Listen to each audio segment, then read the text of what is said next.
మహారాష్ట్ర పురపూరులో పోలింగ్కు ముందే బీజేపీ నేతృత్వంలోని మహాయుతి కూటమి పలు స్థానాల్లో విజయం సాధించింది. ఎన్నికలు లేకుండానే 68 స్థానాల్లో మహాయుతి కూటమి అభ్యర్థులు ఏకగ్రీవంగా ఎన్నికయ్యారు. ఎన్నికలకు సంబంధించిన నామినేషన్ల ఉపసంహరణ ప్రక్రియ శుక్రవారంతో ముగియగా ప్రత్యర్థి పార్టీలకు చెందిన పలువురు అభ్యర్థులు పోటీ నుంచి వైదొలిగారు.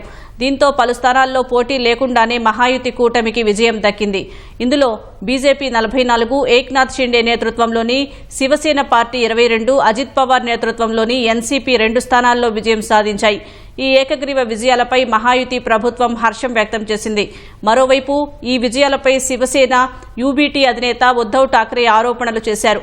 ఈడీ వంటి కేంద్ర సంస్థలను అడ్డుగా పెట్టుకుని ప్రతిపక్ష అభ్యర్థులను బెదిరించడం, లంచం ఇవ్వడంతో ప్రజాస్వామ్యాన్ని అణగదొక్కారని ఆరోపించారు. బృహన్ ముంబై మున్సిపల్ కార్పొరేషన్ బీఎంసీతో పాటు 28 కార్పొరేషన్లకు జనవరి 15న ఎన్నికలు జరగనున్నాయి.